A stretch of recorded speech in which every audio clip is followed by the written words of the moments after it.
This is the Connecticut Business Podcast, show number 6. So yeah, she and I have a purchase coming up. I have another guy who flips houses, and he is, I think, selling 2 more coming up. So yeah, it's. So then, welcome to the CT Business Podcast, where we interview Connecticut business owners and professionals like yourself. Together, we'll learn how to start, grow, and maintain a Connecticut business. Here's your host, Jordan Kenyon. how's it going, everybody? Thank you for joining me for another episode of Connecticut Business Podcast. I am your host, Jordan Kenyon. Today, we are going to be joined by Sarah Gager, the co-owner of Matta&Gager out of New London, Connecticut.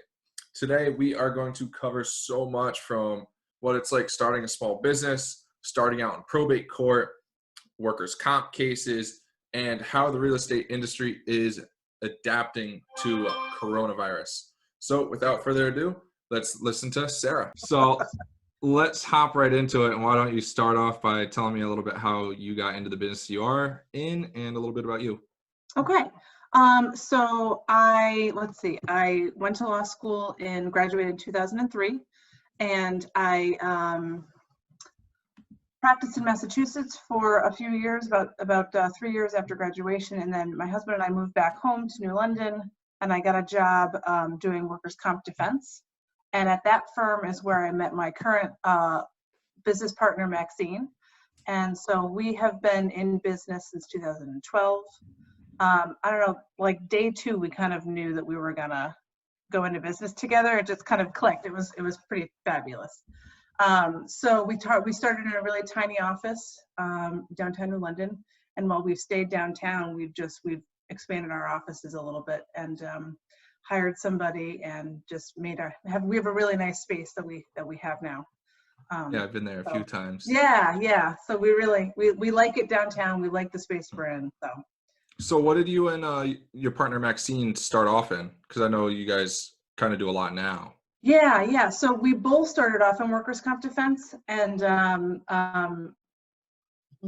that's all the firm did. And then she and I left around the same time to start our practice. And so we started out in 2012 taking literally anything that walked in the door, as most new businesses do. And we've sort of started focusing more. It just kind of narrows itself down somehow. I have done real estate for a long time, and so real estate was an obvious thing that I could go and do easily when we opened up. So I've been doing real estate the entire time, and then probate we've been doing the entire time as well. So we started out on the list for the state doing conservatorships and guardianships with the state. So that's like when somebody can't handle their own affairs, whether it's personal stuff, medical, going to getting appointments for doctors, going and finding apartments, getting on Title 19, or their financial stuff like paying their actual bills. So Maxine and I step in and help out with that kind of thing if that's necessary. And then we do wills and trusts and stuff like that. So when you get on the list for the state, how do you go about doing something like that? Is it an application? Do you have to show so many years of practice, or? Yeah, so it's now been a few years now since I did this, but you have to go to each specific probate court. So the probate courts are done in regions. So like New London's is New London and Waterford. So you go down there, you take your resume to the clerk. They kind of look it over, because realistically, anybody can do and be a conservator. A lot of times it is a family member, to be honest, that does it. But the court wants their quote unquote professional conservators to have like either a legal background or maybe a social work background or something like that. So they know the system and they know all of the, the state programs that are involved. So that we can better help the client. So they just want to make sure you're at a higher level than someone doing it. Exactly. And a lot of times if the family doesn't feel like they can handle it, they have one of us come on so that we, because Title 19, it's like a full-time job applying for Medicaid for somebody. So there's a whole lot of work that goes into it. So it's not a short job. It's not a not an easy thing. It's doable by somebody else, but it's easier to have somebody who's done it before, who has the background. So what would you say would be the benefit? Obviously, you just explained a pretty good one, but to having a family member do it versus someone like you. So having a family member do it, the person likely trusts them right off the bat to handle their, I mean, you're handling their finances and you're handling their every personal aspect of their lives, where they're going to live, when they go to the doctor, all that kind of stuff. A lot of times people trust their children or their nieces or nephews or whatever to handle that for them, which is great. And that's, obviously the court would prefer that it's a family member if they're willing to do that. Some family members don't want to take over the role of the boss, like they want to continue to be the daughter or the niece or the whatever, instead of paying the bills and telling the person what to do, because essentially that's what you have to do. Yeah, they don't want a full-time job. Exactly.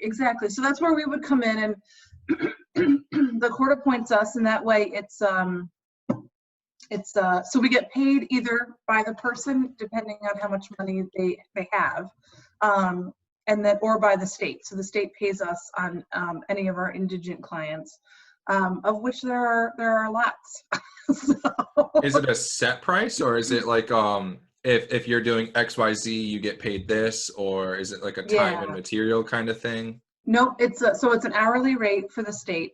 They do have a new I'm blanking on the word, like contract, where you could get paid a certain amount, and then and that you get paid that amount on this one file, and then you do all the work. But honestly, it's not, and this is going to sound awful because you're just helping people, but it's not a lot of, there's not a lot of incentive for me to put in the hours if all I'm getting paid is this small amount. Does that make sense? I hate for it to sound like but it's a business. I mean, you have to do what you have to do. At the end of the day, you're in business to make money, and if you're operating at a loss, then it's harmful isn't the word to use, but it's in a sense not doing good to the client, because you don't want to be there, because you're probably thinking, oh, I could be working for say $50, $60, $70 an hour on another client, and you're just trying to get out. Right. And some of the files, like if the person is in a nursing home, and there's definitely less, like if the person lives in the community and you're their conservator, there's a whole lot more work to be done, because they're active and they're doing things and they have appointments and they have all this other stuff that has to happen. If the person's in a nursing home, there's less work, so to speak. So it's on those kinds of ones where there's bound to be fewer emergencies or fewer client meetings and things like that, then maybe one of the contract ones is okay. But I think, because I haven't done one yet, if you do one, I think you have to do it for all of your files, which I'm not going to do. So when you go into working for the state, or going to work for someone privately versus the state, is the rate the same, or do you get to charge a little bit more because the state brings you down? Or so the state is $50 an hour. So that's what we get paid for by the state across the board for anybody. Right, exactly. So if it's a private pay file, it kind of depends on the file. So the bar is not very high for it to be private pay versus state pay. Let's put it that way. So they may not have a lot of money, in which case we would only, those of us on the file, so would charge probably $50 an hour instead of more than that. A lot of times 75 is honestly the highest I go a lot of the times, because it just, and this is not very businessy of me, but it's hard for me to charge people for taking care of them. So do you know what I mean? I wish my attorney was like that. My attorney is $200, $225 an hour. Well, like I don't want to call them and say hi. I charge my business people that much. It's like I like to know the people I'm working with, but every time I call them, it's a $50 phone call. It's like I don't want to talk to you that bad. I know, right? It happens. So we like to keep the hourly rate down on those files, simply because you're doing a lot of work for them almost on a daily basis. So So we try to make it as easy a pill to swallow. They're already having their freedom taken away. You know, I hate to take more of their money. So Yeah, and they probably put up a big fight doing they it. do. Sometimes they do. Yeah. I remember what it was like trying to get my great grandmother into a home. She was about 95 when she That finally is amazing. Yeah, That's amazing. she made it to 102. Surprise. Holy cow. Yeah, but she did Wow. not want to go. No. She didn't want to go into a home. She put up a big fight. Yeah. It But tends to happen that way. Yeah. so working for the state, do they Yeah. have for you, are they like net 90, net 120? How's that work? Or do you get paid pretty quick on your invoices? You know, it depends. It depends on where the state, my guess is it depends on where we are in the fiscal year. Let's put it that way. So with the person that we hired in July, I am now billing on a more consistent basis because she actually does it for me and submits it instead of me having to find time after work to be able to do that. So that's nice. So I'm actually getting paid on a more consistent basis. I would say that they're pretty good in general between 2 to 3 weeks from submission to payment. Oh, So that's it's not pretty good. horrible. It's not bad. That's pretty, in my world, it's like net 90. So Yeah, absolutely. Awful. Yeah. And that's why I asked, because I was going to ask how you, if it was net 90 or very far out, how do you plan for budgeting? So yeah, when I worked in Massachusetts, I did similar work, but I did it in the juvenile court, and we got paid every quarter. Oh, wow. Yeah, that was really hard. So going back to that, which you probably haven't done in a while, but no, it's been a really long time. How did you budget for that? You're waiting 4 months to get your money. Right. So, right. So yeah, so that time I actually had office in my dining room, so I didn't have I didn't have a lot of bills to pay, which was the way I needed it to be. So you budget out. So, and I was also doing closings, real estate closings on top of it. So that was a more consistent paycheck than the other stuff. So and it kind of filled the gap. Yeah, exactly. But if I had to pay something in between, I would have to pay and charge it, and then so it just you put money aside for taxes when the check comes in. You put money aside for the bills that you know about and then if you can save anything, you save it for the future bills because they're coming. So I've actually always wondered this question: when you say put it aside, do you have multiple bank accounts that you say, okay, I just got paid $1,000. I'm going to put 25% into this account, right? 30% into this account, XX, you spread it across all these accounts, and then whatever left goes into your fund money account or whatever. Right. Do you do that, or do you just make a mental note and have one big account? So, all right. So at our office, Maxine does the bookkeeping, right? So if I did the bookkeeping, we would have several different accounts. We would have an account for Audra. She's our office manager. We would have an account for her, for money for her payments to, for her paycheck to go into, so that I know that her money's there waiting for her. Like a payroll account. Exactly. I would have a separate account to have her payroll taxes to go into, so that can come out of that account and go directly to the state.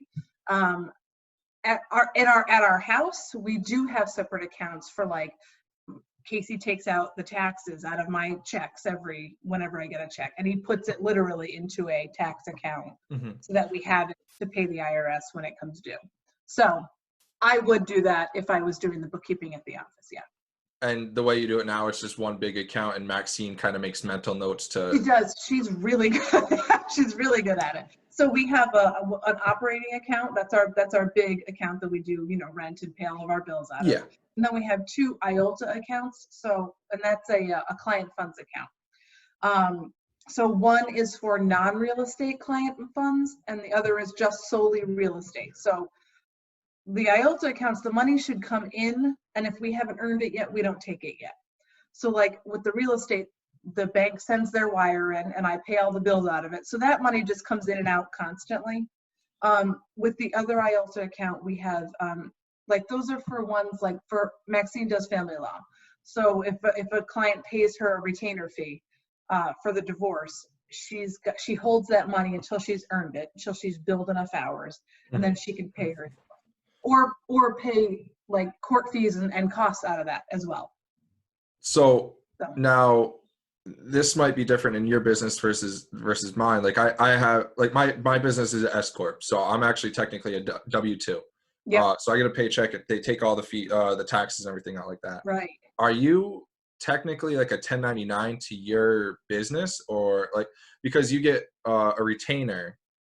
Like how's that when you have, Right. multiple? Because how many you have? You and Maxine, and if I remember right, you had one other attorney working. So we share space with another attorney. He's not one of our partners. So okay. So he like rents. So he does his own space. thing. Right. Right. Okay. So yeah. So Audra, our employee, is a full-on employee. So we pay her payroll taxes and everything else.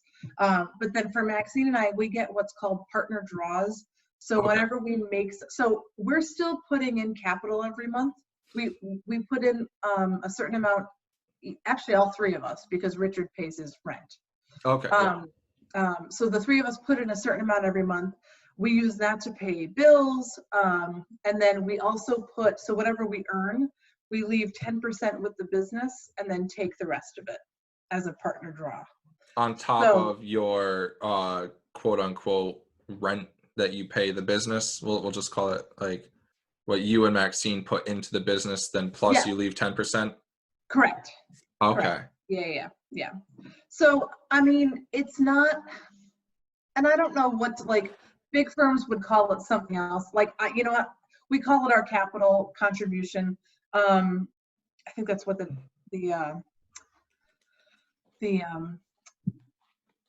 tax person calls it at the end of the year on our tax return, so that's fine. But yeah, it works for us. I'm sure other places don't, other law firms don't do that.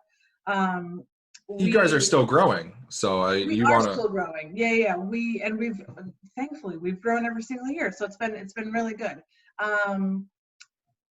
So the partner draw works for us simply because it's just the two of us, and we like to keep things as simple as possible. So like we don't need to, we make sure all the bills are paid, and if we need to leave more money in the business, we leave more money in the business. That's just how it is. As any business owner knows. Oh my God. Do what you have to do. I know that way too much. Right? I know. No, it's true. But like we don't get salaries. So whatever we earn, we take home for the most part. Mm-hmm. Yeah. So at what point were you guys are paying yourself consistently now, right? Oh, yeah. So how long did it take to get to that point? It took a while. God, when we first opened, we literally had a room. We rented a room, like it was a one-room office. I was working technically out of our old firm. I still worked there, so I was kind of doing two jobs at once. They knew I was leaving, but they weren't. I wasn't ready to walk out the door yet. So that salary helped out with us. Maxine put a ton of money into it at the beginning, and then. Yeah, I mean, so we have never actually advertised anywhere. Oh, okay. All of our business comes word of mouth, other than the state stuff, which I guess is technically word of mouth because the clerks know us and like us, and send us into cases wherever they want us. There's probably a bunch of attorneys in the state pool, right? So yes. Yeah. How do you get that job? Is it literally the clerk likes you and dealing with you? Yeah, absolutely. So, it's nice because you have to go and apply at each probate court. So, like for New London, Maxine and I did an internship at the probate court in New London before I even went to law school. So between my junior and senior year of college. Okay, so I've known the probate judge for a very long time. So when we started, it was, so you bring your resume down, they look at it. It's not like a real, like, ooh, let's do an interview kind of thing. It's just kind of like, okay. Making sure you're qualified. Right. So they give it, like, they kind of, I'm sure they start you out with an easy file. Okay, somebody's in a nursing home, she doesn't need a whole lot of attention, no big deal. And then the better you do your job, the more files you're going to get. There's just no doubt about that. So there are a handful of us that do stuff in New London, and then you can do stuff in Groton. So Groton covers, I'm sure, Groton and Stonington, Mystic, Stonington, Groton, I'm guessing. And then Norwich. So it's like those three are the big ones, right? So, and they're all kind of close by, so we can all kind of do the same work on all of them. So there aren't a lot of people that are like, oh yay, let me get paid practically nothing to run somebody else's life for them. So there's not a bunch of competition. There's some, but there's not a ton, which is fine. Do you like it now, that going back to that, saying that it's not a ton of money, do you think it's worth it versus what you could be billing out at your?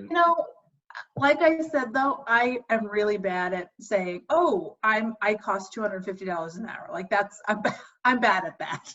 I don't charge many people that, even people that can afford it. Okay. I have one client who's constantly like, Sarah, what do I owe you? I was like, nothing. All I did was this. And he's like, oh my God, here. Take some. So I like it because I like to be able to help. I became a lawyer because I wanted to help people. I didn't do it to work at a big law firm. And, so the helping people is what makes me happy. And it puts enough in your, it gives you enough to live and all that. So then, oh yeah, exactly. It works. Now, is it frustrating? Of course it is. But I have real estate to back it up, and I have a little bit of workers' comp still to back it up. So it's not like there aren't other things that are just as frustrating, but in a different way. It's and everything has its own frustrations. Even your favorite job, your favorite job, favorite client. It's nothing's ever. Absolutely. If it was always easy, then everybody would be in business. Correct. Yes, you are absolutely correct. Yeah. So let's dive into workers' comp a little bit. So you handled the employer side. I do. Yeah. So how is that? It's kind of boring. Is it? It is. And the only reason I say that is because it's workers' comp and it's for the workers. And so the employer constantly loses. Luckily, I haven't had one. Yeah. But I know too many people that have. Oh my gosh. Yeah. Yeah. So it's funny. So like you see, all right. So I started in 2008 doing workers' comp. So I've been doing it for 11 years now. You see the same injuries. A back injury is a back injury. You know what I mean? Like it's backs and knees and whatever. Like there are not a lot of the, there wouldn't be a lot of the, I literally fell, you saw me fall, and I broke my leg on the job. Like that's an obvious one that nobody's going to deny, right? Yeah. That's going to be one that gets accepted. So, you get all the soft tissue kind of, did it really happen? No witness. So it's just, so how does employer go about defending themselves if they, I'm sure there's cases that you've seen and you're like, there's no way in hell that's true. Yes. So sometimes there's video that has helped me a couple times. There was one time there was obvious video, and we all walked. There was a hearing and everything, right? So you start out with the informal hearing. So it's literally a conversation between yourself, the other side's attorney, or the worker, if they don't have an attorney, and the workers' comp commissioner. So it's not like, same thing with probate court. It's not a big courtroom. You're not sitting at a table, the judges up here in their big thing. So the conversation always starts with, oh, no, it happened, and I have these people to tell me, well, this kid's mom was his witness, and there was video, and we all watched the video, and it didn't happen. I was like, okay, bye. It's as simple as that. It was that one was. Oftentimes, it's like sometimes you can use private investigators. They're not super helpful, but if a case has gone on long enough and you're really like, this person is not as bad as they say they are, or should be back to work already or something, you can pull in one of those. But I mean, the claims adjuster generally has control of the file. And they, they're not supposed to be like, oh, I don't like this person, so I don't want to pay them, so let's investigate them, so They're supposed to be unbiased. Exactly. And realistically, if something happened, even if it is a soft tissue injury, you gotta pay for it. So again, it's boring. You lose all the time. Is there ever a case that has ever gone in the employer's favor that you've been? No, I mean, yeah, obviously there have been. I had one a couple years ago, and it was a client who does it's a Salvation Army. So they had a claim, but it was a claim from a guy who was in their rehab program, not one of their actual employees. But because you have to work in the rehab program, he put in a claim. I won that one. That was a cool one to win. But so let's talk about it. So, well, I mean, I don't know how much I can talk about. I don't know how much I can talk about it. But because he was not, so the question was he an actual employee? Was he? But he wasn't, because he was working, quote unquote, but it was part of the drug rehab, the drug and alcohol rehab. It wasn't part of the actual company. Employment. Exactly. So, but I had to talk to, a lot of different witnesses. I had to get all of this case law, because it was a new question. It wasn't one that comes up all the time. So yeah, that was an interesting one, thankfully. So I got a question that you may or may not know. Like, how Uber, they're saying that big controversy that the drivers are technically it's like, are they employees? Are they not employees? I know. So the employee versus independent contractor question is very serious. So how would a workers' comp case go if a Uber driver then got into an accident?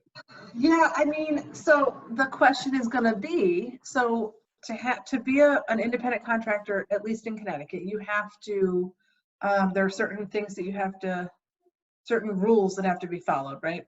So you have to, the employer cannot have control over what you do, when you do it, what you get paid for it. So Uber, I mean, I think they control what gets paid per mile or per minute, or I don't know. I believe they take I believe they set the rate, but then they take a percentage of the actual. Yeah, they set the rate, but then the person can decide. I don't know enough about how it works. I think the driver decides who they want to pick up. Yeah, so and what hours they work. So yeah, so like if I was an Uber driver, I would and I'm bored or I got a couple hours, I would go on my phone, right, and then hit. I've never done it. I don't know, but I would assume that you hit, you're available, and then they start showing you. Right, I would guess. Yeah, I would guess so too. Yeah. So that would be the actual, like, there would be a real question about it. Would they be responsible for the accident, or would they be able to say, well, your car insurance should cover this? I don't know. Because technically they're working, but I know. Yeah, but again, they are definitely, Uber considers them to be independent contractors, right? Whether that means that they actually are or not is up to the state and the law and the rules. Yeah, and I'm sure there's a couple cases that my guess is there's probably been a couple cases that a couple other drivers have gotten into accidents. I mean, now, how many Uber drivers are there? There have had to have had an accident already. Yeah, and I'm pretty sure I saw with everything that's going on that they're looking for, at least the delivery food companies are looking for 300,000 drivers or something like that. Right. Right. And I think at least maybe this is a part of the federal package that they were getting. They could apply for unemployment. They could apply for FMLA, like all the things that employees get with this new CARES, whatever. I think they were also eligible, as are self-employed people, by the way. So if anything should happen while this is going on. Yeah, but here's the thing, which, I mean, I guess the loan would help with this part. But like I don't know, has your business dropped? No. Okay, so that's good for you. It is. It's for great. me, it's great. Mine hasn't. My phone calls have stopped. Right. So, right. like for me to go on unemployment, I can have zero income as the business. Yes. Where, if my income has dropped, but I have a certain amount of income where it's enough it's not enough to bring in enough, then I guess you would get the loan. But because I asked my accountant that the other day, he's like, well, you'd have to have zero income. And right. Like, well, okay, well, if I have a couple commercial accounts that give that me are still going to happen. Right. But you lose everything. I was wondering that, and which I know, and it's so I'm in a lawyer group on Facebook, and I guess so many of us, because it's just female attorneys that we all either are partners or own our own businesses. So many of them have done the SBA paycheck protection loan. Like banks are like, we don't. Okay, we'll see you in months when I don't know. Yeah, there's so many. They're getting, what was it? Ohio got 50,000 applicants on Monday for unemployment. Oh yeah. So in one day, that's what they see in one month. Day, exactly. It's gonna be crazy, right? So all right, so you guys didn't slow down. No, not. So, I mean, not. We're so each of us are working from home, which is fine because a lot of our stuff can be done from home. And then if I have a closing, I go in. Because our office is empty, I'm not worried about like contamination prior to, but I wipe everything down anyway before everybody gets there. I'm not letting agents come. I'm just the buyers or whoever is signing paperwork. On Monday, I had one. So I sat at one end of the conference table. They sat at the other. I had the closing package in the same order. I had 2 copies. They got 1 copy, and I went over it with them. They signed the copy they had. I gave them the blank version for themselves to take home. And then I left the paperwork on the table for overnight so that any germs could, whatever happens with the germs. I don't know. Yeah. Well, I guess it stays on cardboard, and I would assume cardboard is basically like paper product. Right. It's about 24 to 48 hours, I believe it is. Yeah, okay. So there you go. You're good. Well, I did, like 12 or 14, so that was fine. Close enough, I guess. So then I went in and I did all my signing and then sent out the paperwork. So it worked. Refis have gone up a little bit because the rates are decent. So so this was a refi. The bank didn't need everything that day or anything like that. So are you doing, because I thought real estate was shut down, but is it not? It's not. Are new sales shut down? You're allowed to do refis, or you're allowed to do closing? So I have a closing coming up with Paula. Oh, really? Yeah. So I've been trying to get her on here. Oh yeah, that's she's a busy one. She is a busy one. Actually, right now is probably a good time to have her on. I know, but she's into the realtor association and all that, so she's way up there. I don't think she ever slows down. But okay. It's so yeah, she and I have a purchase coming up. I have another guy who flips houses, and he is I think selling 2 more coming up. So yeah, it's. So then, have you seen it slow? Even though you're allowed to do closings, have you seen it slow down as far as refis? You said are up, but are the sales are up a little bit? But I bet you sales are gonna slow. So I think stuff was kind of in the pipeline already. So things like that is still going forward, and I think it's going to depend on the sellers and whether they want people to come and tour their houses. That's what I think it's gonna depend on. So I think if a realtor has a house that is vacant, show it all day, and that's not a problem because nobody's there and they can clean up after everybody leaves. But if a seller's living in the house still, I would leave it up to me personally. I don't know what, I would leave it up to the seller to decide if they want people coming into their house to take. Yeah, and I'd imagine, I mean, I'm surprised that they're still allowed to, because you'd think that's a lot of human contact. It is a lot of human contact. I do know that a lot of them are doing, my friend Molly Bruno, who's also a real estate agent, is doing a lot of virtual home tours. So that's a big deal. They're not allowed to bring in, like, if they're going to put a house on the market. Paula told me today that they can't bring in a photographer. Oh, really? So they can't do professional. So they're keeping it to a minimum as far as who's going into the houses and not. So yeah. So then let's going into the closings a little bit. I'm trying to think of how I wanted to word it, but when you have to double print everything. Oh, you have to anyway. Oh, okay. I was gonna say, so the buyer at least with copy.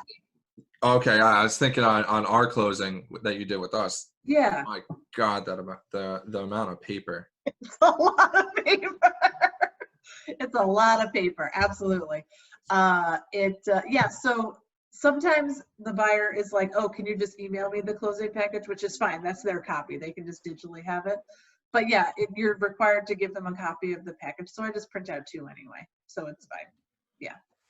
When I want to touch back onto you hiring your admin. Yeah. Because you've been in business for 8 years now. No, since 2012. No. Yeah. That's 8 years. 8 years. Okay, good. See, you're good at math. I'm a lawyer. I'm not good at math.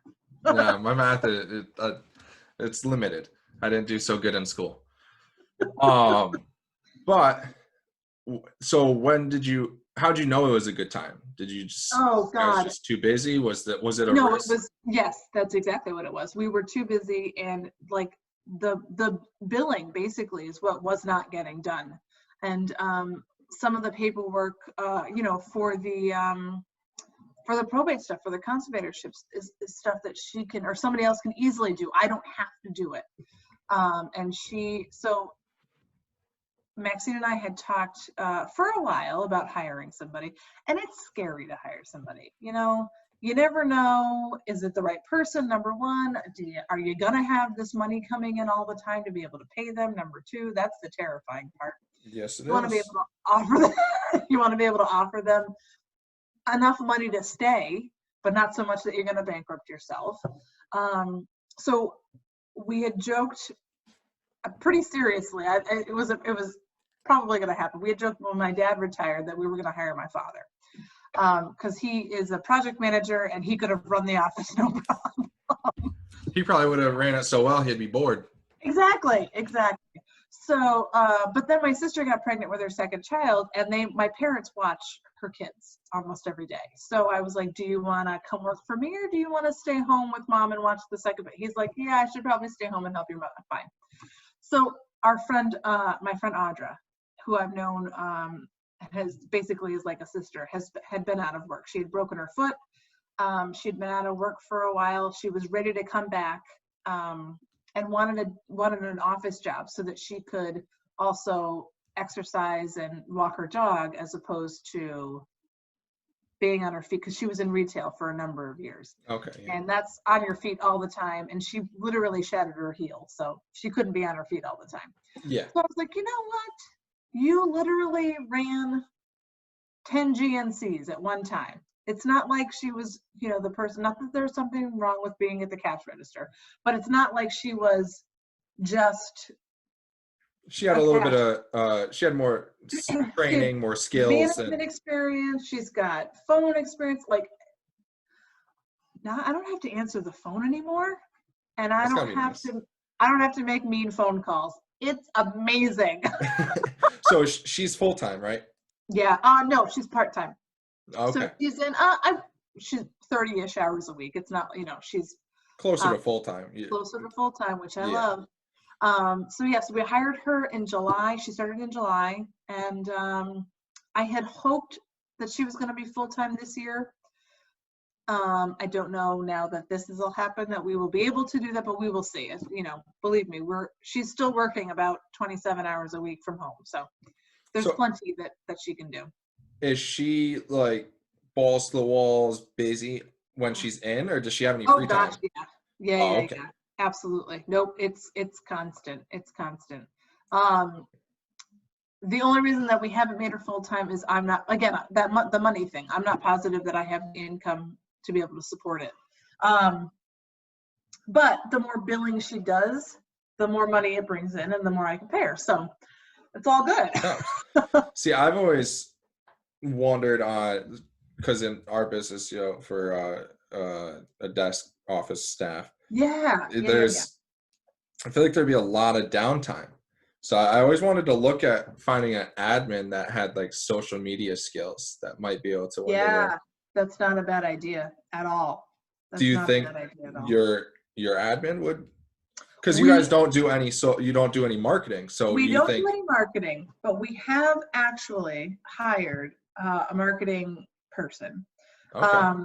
So we've done a photo shoot, and we have done, we did one run of ads on Facebook and Instagram just to kind of test it out. And I have work to do, so he wants to create landing pages for real estate and for probate. But I have to come up with the wording, and we all know how good I am at getting things to somebody on time. So I haven't given him anything yet. So that's why we haven't actually done any. But he did like a big, he did interviews with Maxine and I to put on YouTube. So when we finally get everything together, we will have something so that they can post on social media, and then we will just let them do it, because I don't have time. So then you have a marketing guy. He probably asked you the question of like, what's your ideal customer? Obviously with the probate, it's a very easy answer. Anybody that needs probate. Right. Right. Is there an ideal customer in real estate, or is a closing a closing? Oh, no. I love working with first-time home buyers. They're excited about it. They have tons of questions, and it's a blast. But and honestly, people, you know what? No, there's not an ideal customer in real estate, because I love them all. I like helping out the military families. So whether they're moving here or moving away, that's always a challenge. I just did one where they sold their house and they moved to Hawaii before the sale happened. And so they had to sign everything ahead of time. I had to handle a couple things in between because they couldn't do it from where they were. And then we got it done. But it's nice. Again, it's going to come back to, I like to help people. So helping somebody buy their first home. It doesn't. And I do. I like, or the people selling their family home and moving into something smaller. It's always, there's always a happy, whether it's bittersweet or fully happy moment to go along with any of it. So yeah. Now, in Connecticut, it's mandated to have a real estate attorney. I don't know if it is in other states, but besides it being, not in all states, yeah. But besides it being mandated, how important is it to have a real estate attorney for a closing? Yeah. So I know it's a really good question, because it's not required in other states, and your notary can't necessarily answer all the questions you have. So while you hope that your mortgage person is going to be able to, or will answer you truthfully and in a timely manner and with the answers that you want, there's always going to be something that comes up, whether it's on the title search, whether it's with the other side negotiating some kind of an escrow because you need a new roof or new plumbing, again, there's just something's going to come up, whether it's title, whether it's money, whether it's a personality conflict with the other side. It doesn't matter. I'm there to make sure that the buyer or the seller doesn't know that there was a problem. I've done my job well if they don't know. Which would be, yeah, exactly. So it's to make sure that all questions are answered and to help it go smooth, and absolutely. And so there's not a big brawl on closing day. Right. Right. And realistically, there are going to be some things that come up that could be litigated, at some point in time, but I don't do litigation, so I would pass it on to somebody else. But it would, I'm there to provide the answers and the guidance. Yeah. So I'm kind of curious. Yeah, you probably have a couple horror stories.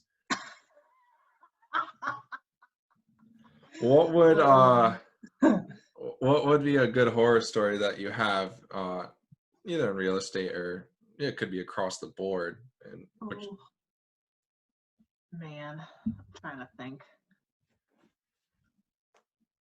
I can Yeah, tell you the good outweigh the bad, that's for sure, which is good. God, none are coming to mind, which is a very good thing. That's good. That means you don't have that many. Or I've just totally blocked them out.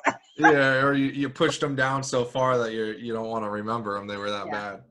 So what I can say is it's not the client that's been the problem. Granted, there are always annoying aspects of everything that you're doing, which is fine. But a lot of time, it's the other attorney possibly to make it really bad.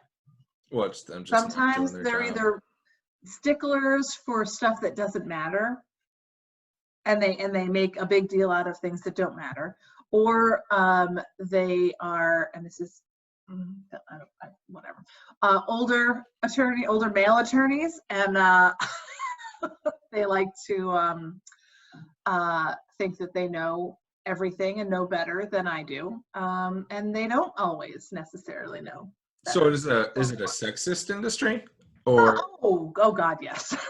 Oh yeah, absolutely yes. The probate side less so, only because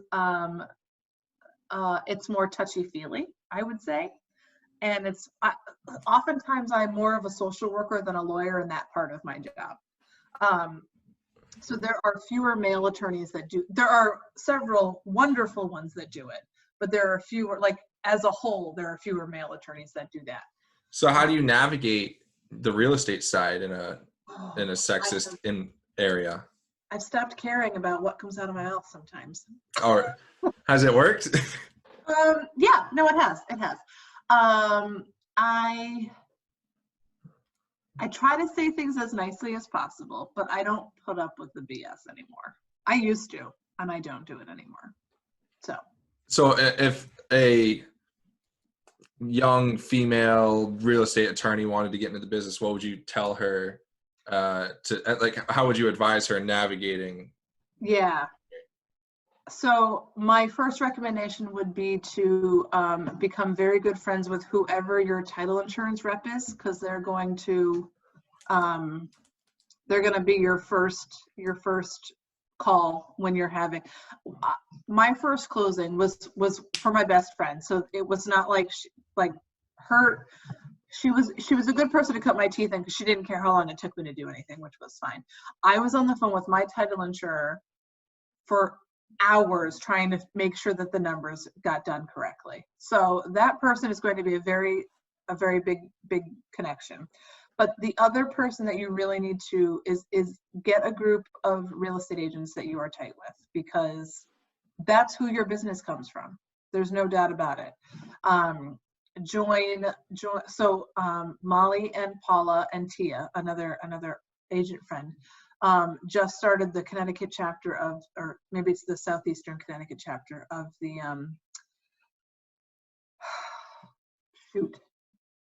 it's basically women real estate agents who want to be in leadership positions, join eCar as an affiliate, and become involved in any way possible in the real estate industry through kind of the outskirts. Do you know what I mean? So you do eCar, you join up with any sort of local any groups that are out there that real estate. Yeah, exactly. And I have to say, we all know that I don't love our former marketing group, our former networking group. Yeah. But it was a good start. It's where I met Paula. It's a great concept, and it's good for a certain period of time. Yeah. Once you get to, I feel like it's good for businesses that start out, but eventually they phase out. Absolutely, yes. Absolutely, yes. Like that's where I met Paula. That's where I met Eric. That's where I met you. But it was fabulous for when I needed it. Yes. Yeah. It gets your name out there. It gets you in contact with certain people. And it's, I mean, it's hard to pony up that money, but it worked. It worked for when it needed to work. Yeah. And what about like for dealing with the tough times that it would be, like you say, with the dealing with the male attorneys? How would you just say like, right off the rip, just no bullshit, not really care, or you kind of kiss people's ass before you get a name for yourself? Or I have to say, so real estate is tough because there are so many attorneys that do it. Kiss ass for a while. Yes, absolutely. I still kiss ass to the guys I work with a lot. It's those one-off ones from Hartford or New Haven or whatever that I know I'm probably not going to see again. No, the ones that you still kiss ass to, is it you respect them, you get the respect back, or is it you're just kissing ass because they bring? Yeah, no. So it's a lot. It's actually all of those things. So I've done enough, and I've been around long enough to where they respect me now, and I respect them, and they have a big knowledge base. So I'm not going to say, oh, I don't want to hear what you have to say just because you're a older guy. No, I'll take whatever I can get. Believe me. The other thing that I get a lot is from, and it's not the paralegals' fault. It's from paralegals. Who's the attorney on this file or what? No, I'm not the paralegal. I am the attorney on this file. So, it's not. Is it because you look young, or are they just don't? Or they just don't think that you would be an attorney?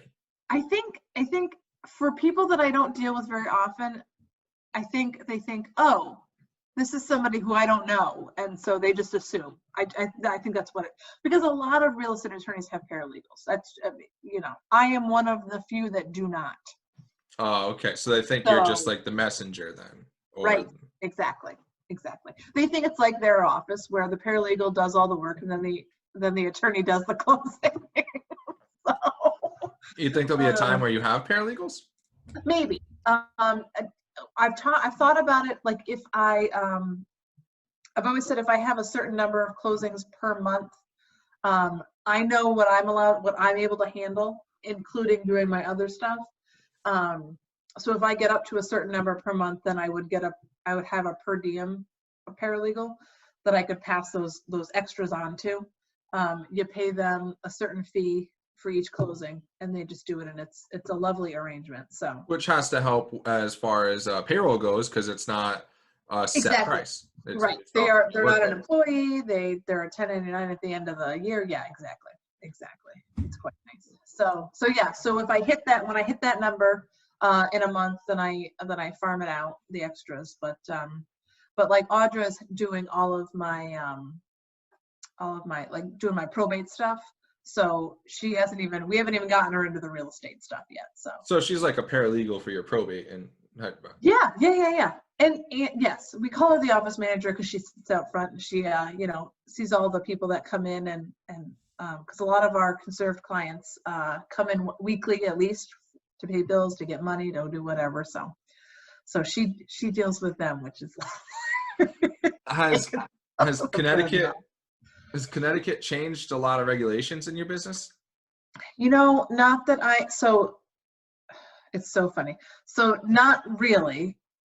Things changing with the law are slow for a couple of reasons. I think getting a law changed to change anything is hard. But then also people in New England like to do things the way they've done it for hundreds of years. So they don't want to change a lot of anything. So doing all this working from home and doing a lot of the like e-signing for closings and stuff, I don't think that's going to be a really a normal thing in Connecticut for a few years now. There was a big I love debate. the e-sign. I know. There was a lot of attorneys are worried. Okay, if we do e-signing or we do e-notarization so that we don't have to be there physically, do you really need an attorney to do your closing? Can't a notary just do it?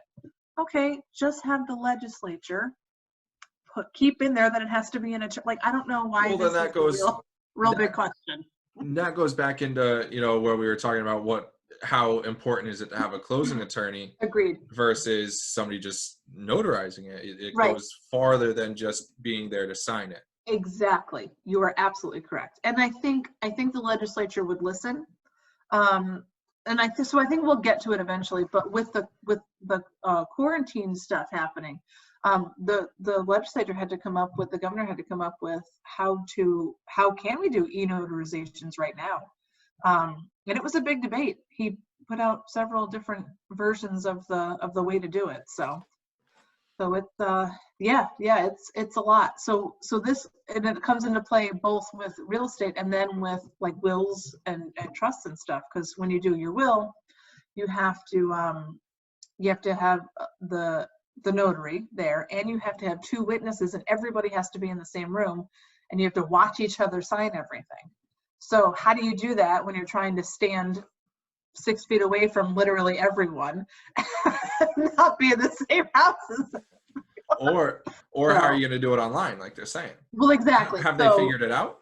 Yeah. So, and I haven't done one yet, but it's a possibility because everybody now is like, oh my gosh, I need at least a healthcare proxy, if not a full will. So, because God forbid anybody gets sick, and then what happens? Yeah, it almost goes into like keeping you busy, where people are starting to think about things they didn't know they needed. I'm not complaining. Hey, it's not bad to be one of the few businesses that are busy right now. It's not. Yeah. So it would probably end up looking something like this, where we would point, you would hold up the paper and I would tell you where to sign, and then you would kind of point the camera down so I could watch you sign it. And then there's an affidavit that the state came up with that I would fill out, proving that I watched you sign it and do all this other stuff. Yeah. And would they have you record that just in case, it ever went to a court or something? So with like the will or something, it's going to be with the actual documents, and so those don't go to probate court until the person passes away. Okay. But like with a real estate closing, it would have to be like actually video recorded and saved. Oh yeah. Oh, video recorded. I think we have to save it for 10 years. Oh wow. So you guys are gonna have to buy a lot of storage. Tons. Do you think it will help your business if this becomes the norm of e-signs, or do you think it'll be a pain because you have to get more storage, or will it free up your time because you don't have to say, all right, you're coming in here, you're coming in here, right. You're coming in here? So I think it'll depend on the person, on the client. Some clients really like to go into the lawyer's office. Some people like the actual physical presence, being at the office or having the people there. You want the full experience. I know it is. It's a whole thing. Hey, I'm one of the few people that still go into the bank. I don't go. Oh my God. I'm keeping the lobbies alive. You're so funny. Oh, you and my clients, yes. You and the ones that are in the community, absolutely. Yeah, I like that. But I mean, it is. You're so funny. But hey, at the same time, I'll e-sign. I e-sign anything I can. I know. Yeah. So a lot of the mortgage lenders are having people e-sign a lot of the prelim stuff. So like the application, and well, you guys did, right? When you bought the condo, did you e-sign a lot of stuff? Everything except for our closing. Yeah, right. The only time we came in was to sit down with you. Yeah. So everything else was e-signed. That's what I thought. Click. It's good. Quick. And I think that's the way most lenders are doing all that stuff beforehand. Yeah. I probably bad to say, but I didn't even read it. I just. And that's why you need a lawyer. Yeah, that's why I was hoping that that's why I had you. That's right. I was like, I'm just gonna trust that for the next 30 years, this is gonna be right. Oh my gosh. Yes. Yes. I probably, no, I won't tell you that I also don't read stuff on my own stuff. I don't read anything for myself. I mean, look at the closing. It had to have been at least 200 pages. It was about 100. Yeah. Yeah, look bigger. 100 and I don't know, 20-ish is probably the highest. But it's a lot. It's a lot of pages and it's a lot of information. And sometimes you're signing like 3 documents that say exactly the same thing. So, yeah, just sign here. Just, it's just that repetitive. So that way, if you say, hey, I didn't see it, it's like you signed here, here, and here. Yeah. Yeah. Oh yeah, no, exactly. You are correct. But I try to go over as much as possible. And then, yeah, you said that you've had some clients that have you read page by page. Yes. All right. So engineers are pretty notorious for being like that. So they will read everything themselves, which is fine. But yeah, one time when we were in Springfield and I was doing refinances out there, I had this little old lady and she couldn't see the paperwork and I had to read every page to her. Was it 120-ish pages? It was. Like ours? It was goodness. In her kitchen. So it was great. How do you schedule? Do you just assume that you're going to be in and out in about an hour or so, or do you? That's generally what I assume for closings. Yeah. So something like that. How would you have to text your next appointment and say, hey, it's going to have to be tomorrow. I'm reading everything. I know. Or if I don't know. Were you able to sense that she was going to have you read it? No. Oh, okay. I was going to say maybe you schedule it toward your last one, or I don't know. So when I did stuff in Massachusetts, I was doing it for closings for a mortgage company, and I would literally go pick up. So Massachusetts is a notary state, so you don't need to be an attorney, even though I was. You could just have a notary go and so I would go pick up the documents at the mortgage company and then go to the person's house. So in Springfield, Casey had to come with me at least one time.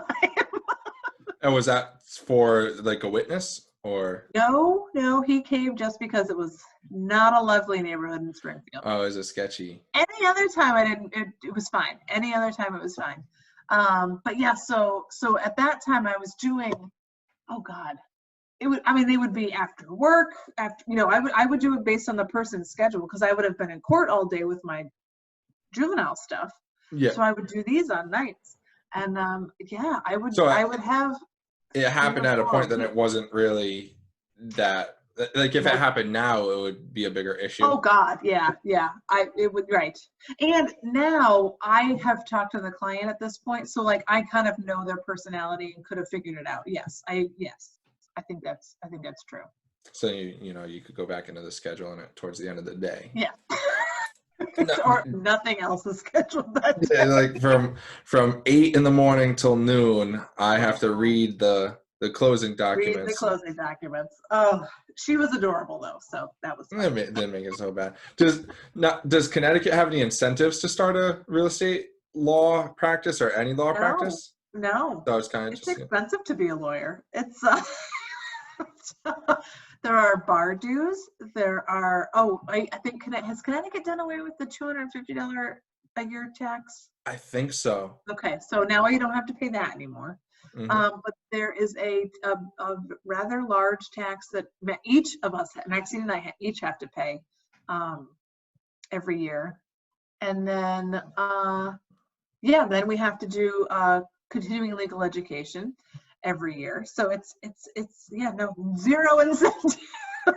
In fact, anybody is like, oh, I think I want to go to law school, I kind of tell them not to, but I don't think anybody listens to me, but no, it's like one of the, I want to be a doctor, and the doctor's like, please don't, it's not worth it, and then they go be a doctor. I enjoy everything that I do. There are a lot of attorneys out there, and it's hard to. So as a small business owner and as a small firm owner, I'm like, no, I don't need more competition. But if it's what you've wanted to do for your entire life, then go do that. Because don't be like, I don't know what I want to do, I'll go to law school. Don't do that. Are the dues so high that it's unfeasible, or is it just is it just a nuisance? For somebody just starting out, it's expensive.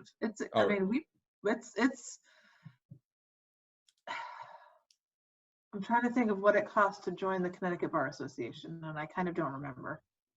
And between 600 and 800, depending on how many groups you join. Oh, really? That's just to join the bar association, and then you have your dues. right, and then we have dues, and I don't remember what the tax is. Oh, it's over $600. So it could add up to a couple $1,000s to somebody that might only do a couple closings a year. Exactly. Now, if you're charging a normal price for your closings, like, you know, $650 or $750, that's fine. Do you know what I mean? Like, you can get away with doing that, and so, but you have, like, to start your business, and then you need the closings to be able to pay for this. You know what I'm saying? So yeah. Sometimes it's a catch-22 a little bit, but you figure it out and you just do it. You kind of just grind through it. You do, absolutely, yes. How low? So the closing cost, because I knew you from the BNI, so I didn't really shop around. I just gave you a call and said, hey. Yeah. So I don't even know. Do the closing costs vary from lawyer to lawyer, or? Oh, yeah. Not a huge amount. Not a huge amount. So when I first started out, when we first started open in 2012, I was charging $450 for a closing. And one of the paralegals that I talked to was like, you need to charge more. She's like, you are doing all of this work and you are not getting a lot of money. And I was like, okay. So then I went up to, I think, $550. And then that's scary in itself when you're, it is. Because you're like, wait, hold on. What if people say no? I need everything. Right. Exactly. What if people say no? What if they shop around? I'm the lowest, then they'll come to me. But then you have to think, will they come to you? Maybe they think you don't know what you're doing if you're this cheap. Mm-hmm. Which I did, because I was. That's a perfect example. I had a landscape quote where I had someone come in $10,000 lower than I was. No, that's a lot. The manager just threw it right out. She's like, there's something wrong with that. Yeah. Because me and the other guy were close. And so the third guy just come way out.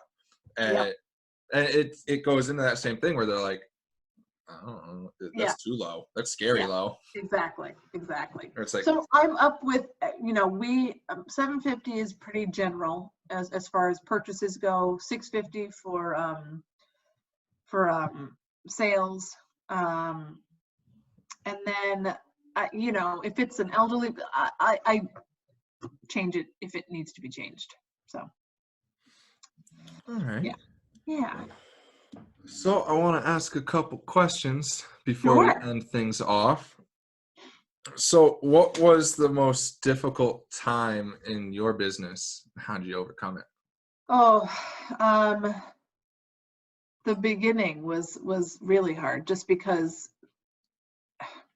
Maxine and I had no idea how to run a business and get business, so we just, I don't know, we threw money at it. That we didn't have. Just threw money at it and hope it stuck. Well, so basically, the throwing money means you're throwing money at keeping the office open, right? So you have to pay rent, you have to pay whatever bills are due, and then just you had to get out and meet somebody. So it was paying to go to lunch with a realtor, or go to lunch with a title insurance, so that's what I mean by throwing money. So it was just the grind of when you first started. That was the toughest. Yeah, and it was a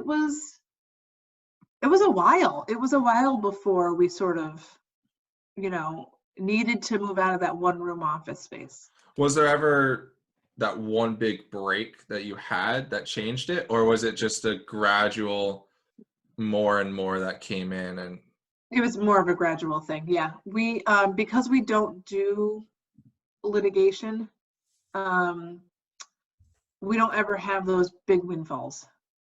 We did have one, and we it got to be so much work. You have to put that we wouldn't have been able to do anything else, so we had to pass it off, which is fine. But yeah, you have to, if you're going to do like personal injury, you have to do, like, that's all you can do. That's all you gotta, yeah. So that's pretty Oh, go ahead. Go ahead. No, so with closings coming in and things like that, so that's when you get on, like being on the state list, while not a lot of money, is guaranteed work and guaranteed pay. So you get on those kinds of lists and you make have some money coming in on a semi-regular basis. So. And being with the closings, you must have an ebb and flow based off of the real estate market. Absolutely, yes. Yeah. So what's your goal for the company currently? Like, are you guys happy where you're at now, or? Oh, no. I mean, yes, but I definitely want to have, so my goal, I've not broken, I want to have 60 closings this year. And for me, I'm the only one in the firm that does them. So 60 closings for the year is 5 a month. 5 a month? Yes, I think. Whatever it is per month. My math's not that good. I know. Which is fine. So I want to get to 60 closings for the year. And I want Audra to be full time. Those are my two goals. And I honestly think we're going to be able to do it. She is fabulous at everything I give her and Maxine gives her. So it's not like the billing is happening and the money's coming in. So that part will be easier to get her to full time. Yeah. What's like your 10-year goal that you guys have you thought of a 10-year goal or like? No, only because Maxine keeps threatening to retire. So I don't know what's going to happen. I don't know. I'm not even sure that she wants to be, I think she might want to retire this year. So I'm not sure. Yeah. So what would happen to your business? I don't know. I don't know. Maybe I would just be a solo. I don't know that I would take on another partner. Richard and I have talked about becoming partners, but so the problem is that he does probate too. So in a probate file, you have an attorney appointed for whoever needs a conservator, right? So sometimes that's me, sometimes that's Maxine, sometimes that's Richard. Richard and I are on enough files together as either one of us is the attorney and one of us is the conservator. We can't both be in the same firm and have that relationship. So was it a conflict of interest? Exactly. So we'd have to give up some business, and we don't know if it's worth it. So that's one option. Going into business, taking him on as a partner. Going solo is the other option. I don't know. Would going solo mean kind of like shutting what you have down now and just, or would it? What would her leaving do to the business? Would it affect you guys financially? I mean, yes, because she puts in money every month, just like I do. But I would take over her files. So it would add money a little coming bit more. in, I don't know, yeah. It's one of those things you guys kind of have to sit down and see what is going to happen in financials. Exactly. But like she still does a little bit of family law, and I won't touch that. So those clients will not be coming to me, which is fine. But yeah, I know you've told me some stories on how much you hate doing family law. But so what would be like ideal business size or goal for you guys? Like if we all as business owners sit there and say, oh, I can't wait till I'm this, or I can't wait until we get here. What's here for you? I don't know. All right, I would say here for me personally is having enough real estate business where I have to have a full-time paralegal for that, and then having enough probate business where I can keep Audra employed full-time, but also still have enough to do where I'm going to probate hearings and I'm going to real estate closings daily. So basically, yeah. So like 3 people, a 3-person team, and you're just going to focus on probate and real estate, and you just want to double down on those. Yes. All right. Well. Yep. I'm sure. That's it. Well, I look forward to seeing that happening. Yeah. Thanks. So, what is your free time? What do you like to do in your free time? Free time.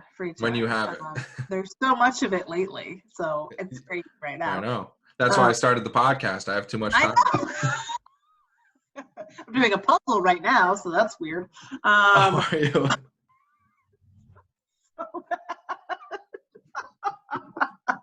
Casey and I are playing a lot of board games as well right now. No, I love to read. Casey and I go to a lot of concerts. And we like to spend money in New London. So, we like to we have friends at several of the restaurants that are down here. So we go and hang out with our friends, the bartenders. That sounds bad, but it's better than you think it actually. That's fair. No, it's the bartender around the corner. And now that we have 2 nieces and 1 nephew, so that takes up a lot of time, which we love. Oh, awesome. Yeah. You'll have to introduce me to some of the restaurant owners. I'd love to have fun. Yes, absolutely. What's it? Hot Rod's right around the corner. Oh yeah, Rod. We love Rod. Oh, who is it? Right around the corner. They have an amazing clam chowder. At Fat Boys? Fat Boys. Oh my God, it's so good. And Rod's seafood cheddar is also very good, just a heads up. Is it? They're both award-winning, so yes. All right. Well, I want to talk to the guys at Fat Boys and learn how to make some of absolutely. That clam chowder, because oh my God. I want to buy a whole bunch of it, bring it home. It's that good. Yes, it is. What, in your opinion, makes a successful business owner? You have to be adaptable. You have to be adaptable to what's happening in your community, what's happening in your line of work. If real estate's down, and you have to figure out what else to do instead. If your client loses their housing, you have to jump and figure something out. It's you have to be adaptable. Yeah, that's true. So other than labor, which is pretty low for you, what's your biggest expense business wise? Oh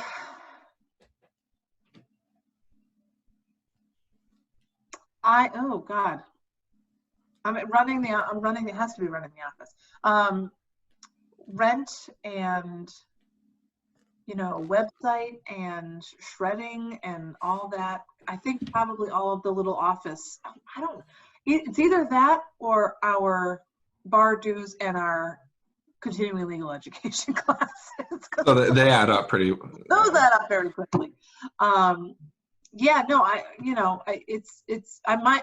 to guess that it's our bar dues and our classes. That's my assumption. I'm not going to hold you to it. It's a lot. It's curious, what we all spend our money on other than, labor, which in all businesses isn't the biggest expense, but no, it's a new expense for us for that matter. Which is interesting to navigate. It is. It's terrifying to have somebody knowing you have to make X amount per week. And yes. And when all this happened and I was just like, oh God, am I going to have to lay her off? Because I don't want to have to do that, but I don't like, unless it's going on for years and years, I don't think we're going to have to, but, if she's doing the probate, which that's never going to go away. Yeah. And that's not affected by this, right? So then it might just slow down the paying process because there's not as many people in the, it might. Yes, it's possible. And right now the courts are closed, so they're not doing in-person hearings. So like if we have an emergency, obviously I think the judge will do it, and we can do it. We have this thing called court call, which is basically this, doing a Zoom call. So which is fine. So we could handle stuff and we could do stuff if we need. Which is good in an emergency. It is. It's not bad. All right. Well, I appreciate you taking the time Absolutely. Out of your busy schedule. Oh, yes. To sit down with me. Of course. This was fun. Thanks for listening to the CT Business Podcast. Subscribe now so you never miss an episode. Are you a Connecticut business owner? We want to hear your story. Connect with us on YouTube, Instagram, and Facebook at CT Business Podcast.